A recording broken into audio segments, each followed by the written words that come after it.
Hello everybody. In my last video, I began responding to the YouTuber RationalityRules on the moral argument. If you haven't seen that video, I'll put a link to it in the description.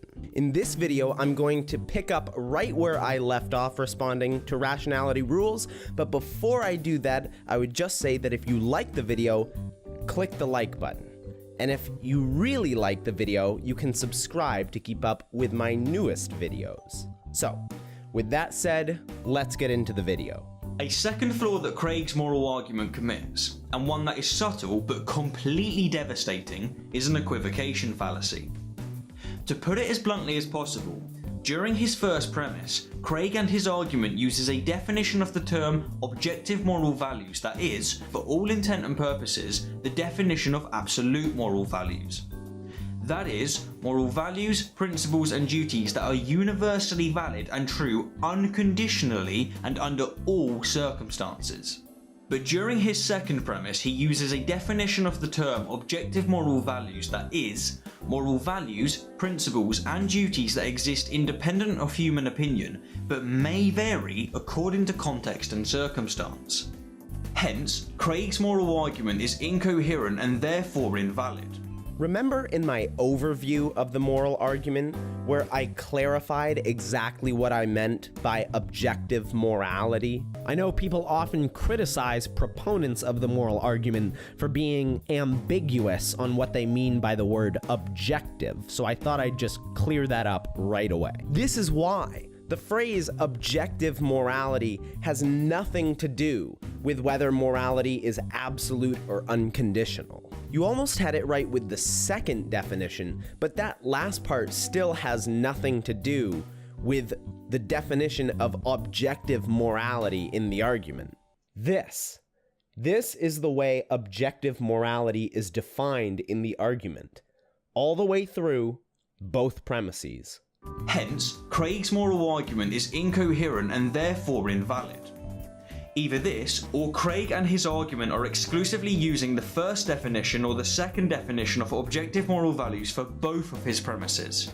Again, this is the definition. And if he is using the first definition, then his first premise is entirely false. It's kind of funny, that's not the proper definition of objective morality, but even if it was, I still think premise 1 would be true. Bear with me here because I'm going to get a little bit more technical. Absolute morality, which says that certain things are unchangeably good or bad, regardless of the circumstance, and regardless of who or what exists, still falls under the category of objective morality as defined by the argument, namely independent of human belief. It's a contradiction to say that morality is unchanging and yet it changes depending on what people think. In other words, absolute morality is necessarily independent of human belief. Therefore, if absolute morality exists, then objective morality exists. We can insert the original first premise of the moral argument that if God does not exist, then objective moral values and duties don't exist, and provide the same evidence I've given for that. From this, it follows that the altered premise 1, that if God does not exist, then absolute morality does not exist, is true. So I'm willing to accept premise 1 even if we're talking about absolute morality. I do, however, think that putting the argument in terms of absolute morality could be a bit of a problem for the second premise, because not only would you have to show that morality is independent of human belief, you would have to additionally show that morality is absolute and unchanging, regardless of the circumstances. And that is opening up a completely different can of worms. But either way, why do you think that this definition of objective makes the first premise false? And if he is using the first definition, then his first premise is entirely false, because there are many types of morality that are absolute that don't insist on his specific God's existence, such as the deontological ethics of Kant's categorical imperative, some forms of the golden rule, and of course, competing forms of divine command theory. These objective moralities exist, period. Here, I think you're just a little confused about what the argument claims. You present a bunch of moral theories that all affirm objective morality and say, these moralities exist, period. What you mean here is that these moral theories, these formulations of the way morality might be, these things exist. Yeah, of course they exist.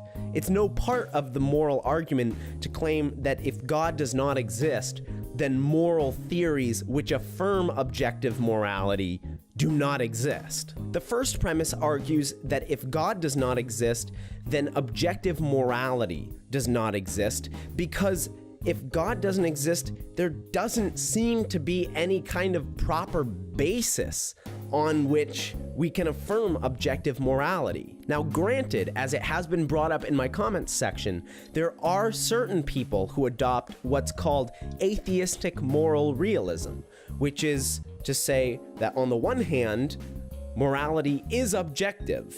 It's not dependent on human belief, but on the other hand, it's not grounded in God. Rather, things like justice just exist.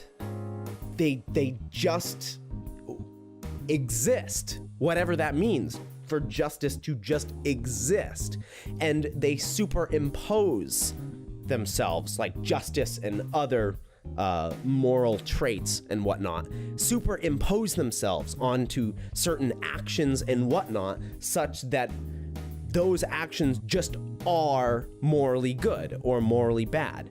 And I have my issues with these kinds of theories, and maybe I'll bring them up in another video. In fact, I'm pretty sure I'm going to bring them up in another video. But I didn't want, just for the sake of including everything, I didn't want to leave out atheistic moral realism from this. But now I'm starting to go off on a tangent, so to get back to the Rationality Rules video, simply listing off these moral theories does nothing to disprove the first premise. Like, you're right that these theories exist, it's just not relevant to the argument.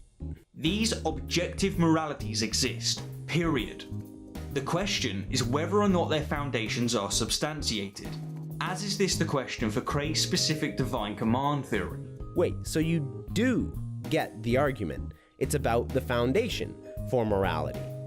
So then, why did you list those moral theories? Or maybe you do still think that the argument is about these moral theories, and you just think the question about their foundation is another question that it's just like irrelevant to this argument. But if that's the case, then I would just disagree. The whole point of this argument is to be talking about the foundation, the meta-ethical foundations for objective morality. And correct me if I'm wrong, but I believe the point in you bringing up Dr. Craig's divine command theory was to attempt to put that on the same footing as these other theories and say that they're all on an equal playing field. But the whole point of the first premise is to show why a theistic foundation for objective morality is better than an atheistic foundation. Now, you might say, even if that's true, that doesn't show that Dr. Craig's specific divine command theory is true. And I wholeheartedly agree. It doesn't show that any particular moral theory is correct. What it shows is that on atheism, there can be no foundation for objective morality. And if Craig is using the second definition of objective moral values for both of his premises, then, again, the first premise is entirely false. Because, again, there are many types of morality that are objective in this way.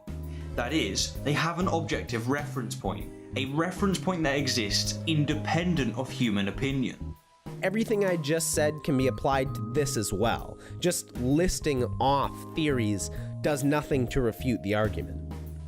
For example, Just as consequentialism uses the objective reference point of potential consequences, and just as the moral landscape uses the objective reference point of the well-being of conscious creatures, Craig uses the objective reference point of his specific interpretation of Christianity, which is ironically subjective, not objective.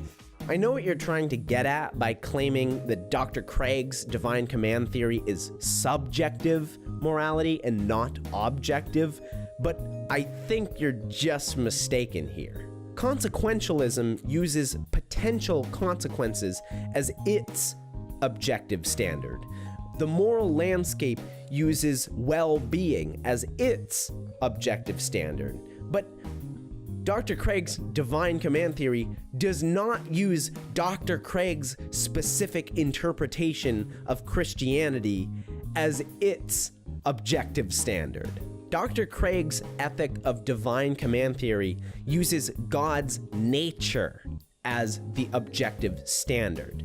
The fact that Dr. Craig has his own particular views about what this God is like or his views on Christianity is just irrelevant. Those views, those interpretations aren't the objective standard. God's nature is taken to be the objective standard. However, I can easily imagine someone objecting and saying, well, even if objective morality is grounded in God's nature, how does Dr. Craig or anyone, in fact, know what God's nature is like?